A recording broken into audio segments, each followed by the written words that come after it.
Well, let's continue the conversation now. Joining us is our weekly political panel, Susan Smith, Principal with the Blue Sky Strategy Group, Tim Powers, Chairman of SUMA Strategies, and Anne McGrath, the NDP's National Director. Hello to the three of you. Hello. Welcome. So here, let's start here with Boeing, because here we have this multi-billion-dollar contract being awarded to an American company, not considering a Canadian alternative. Is that a mistake? I'll ask you to start us off. It's a more than a simple question like that, Michael. The issue is it's 50. We have to replace planes that are 50 years old. We have to do it reasonably quickly, and we have to look at what our partners are doing as well. So when you look at the life, what's left in the service life of the planes that are there, they're going to be done in 6 years. So can we get a brand new aircraft that's never been tested, that's built to spec, on time, on budget, given the history of our procurement system? I would submit best efforts have never yielded that. So I think what the government did was make a prudent decision. They need surveillance aircraft.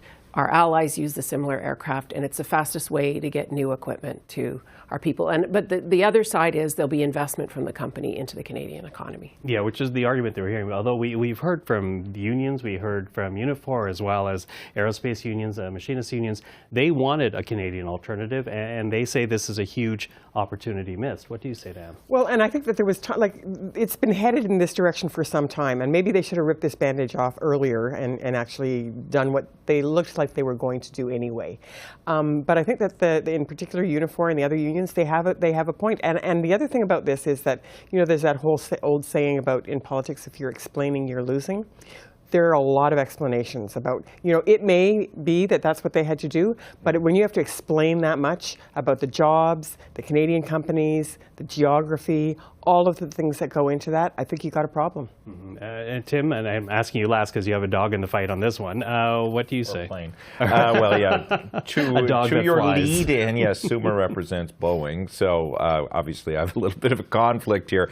I would say a few things. I'd pick up on something Susan said. I don't think we know what a good procurement process is in Canada, and that's not a political comment, that different governments have tried different things, and we're still trying to find one. So I guess judgment on this one will be determined after the fact. On the aging fleet and the fleet that doesn't work, I think, as we have seen, the need was probably now rather than later. So they're buying now. They're going to spend $9 billion now, they being the government of Canada, rather than waiting to see what the price may be for an aircraft that isn't used by our Five Eyes partners. This is used by the other Five Eyes partners. And I'd say, look, and Anne makes a fair point about unions and Bombardier and the governments of Quebec and Ontario, but there's nothing preventing those governments and in turn helping those unions by buying water bombers, as these things are, for their own provinces too. Every province tends to have a fleet of these of water bombers, or a couple water bombers. That can be done there if there's concern about that. The last thing I'd say, and this is not a shot at Bombardier, but their product is developmental at this stage. There's nothing preventing them from bringing this on stream later on or fulfilling provincial needs as they exist. Okay, I hear what you're saying, but you know, given the number of interested parties here, will there be a political price for going sole sourced here? I think there'll be some noise. There's no question. I mean, the premiers of Quebec and Ontario will have to make some noise. I think the long-term play, though, is how quickly can we actually get planes? How quickly can they help the military? How quickly can they do the jobs that they're supposed to do? I do expect a bit of noise at the beginning, but in the end, there will be investment in the Canadian economy. And most importantly, the military will get the kit that it needs. The Air Force will get the planes that it needs to replace 50-year-old aircraft. Mm-hmm. You're nodding very strongly there. Well, again, obviously, we work with Boeing, but look, Bombardier is a company that's well invested in by the government of Canada. I think they're going to continue to grow as an enterprise. So today's disappointment for them will probably not last that long. And again, the governments of Quebec and Ontario have other aircraft options they can purchase for their own particular needs, though albeit this is a surveillance surveillance aircraft. But yeah, there'll be a little bit of noise, but it'll ultimately be judged on its effectiveness, I think. Anne?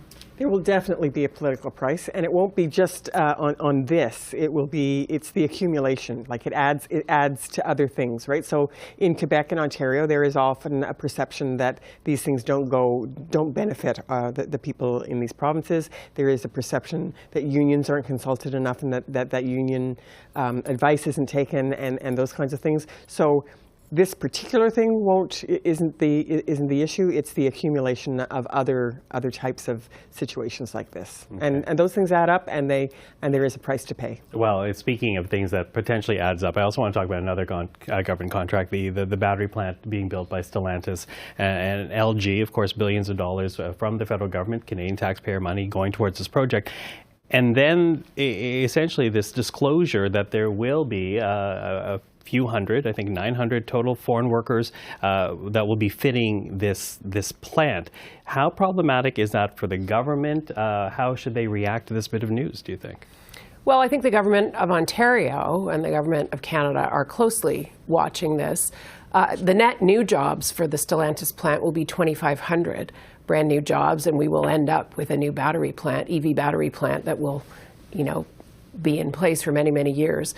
I think it was a surprise that the Korean company is going to be bringing in some Korean workers to help stand up the operation, though when you do some reading and you do some digging, it's not quite as dramatic as people are saying. And I think there's a little bit to be expected with proprietary technology that's going to be stood up. I don't know if the numbers need to be as big as they are. I expect Minister Boissonnault to be looking at the labor market impact assessment, the applications to bring in to make sure, he will look very closely to make sure that there isn't a Canadian worker that can do the work. But I don't think it was quite as dramatic as has being said. It's caused some eyebrows to be raised, definitely, but I think the long term is 2,500 new jobs for Canada as soon as this place gets up and moving. Tim? Hard to point to an industry in Canada right now that doesn't have foreign workers. So, I mean, this stuff gets blown out of proportion. Obviously, the preference is, I think, for all governments and businesses to have Canadians take the jobs immediately, but that isn't often the case. I mean, this becomes a convenient political argument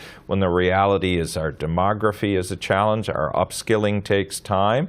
I think you have to judge this over time, not on the immediate number of foreign workers that are coming in. Yeah.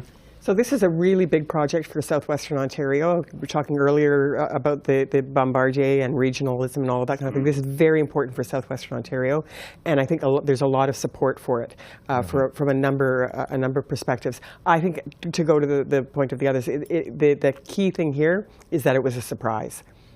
I mean, there was a lot of support for it, both from the environmental, the value of EV vehicles and those kinds of things, but very importantly, the jobs. And I think that it was sold on the basis of well-paid, unionized Canadian jobs. And so I don't think people were expecting this story. So while I think that there's, certainly, you can hear the rationale and all of those kinds of things, that there should be fewer and fewer surprises like this.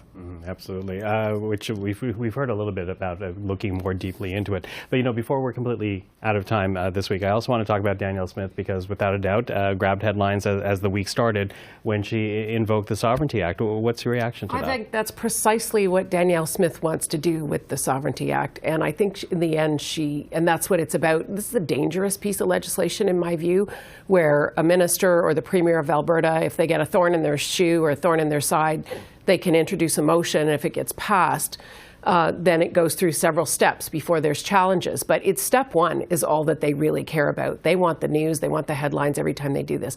And I think the bottom line will be a net negative effect to Alberta. It's going to destabilize investor confidence in the province. And it really, it's like a punch in the nose to our legal system and our democracy and our constitution, our laws. You can't just every time you have a hissy fit decide you're going to override things. Canadians aren't comfortable with that. It makes people uncertain.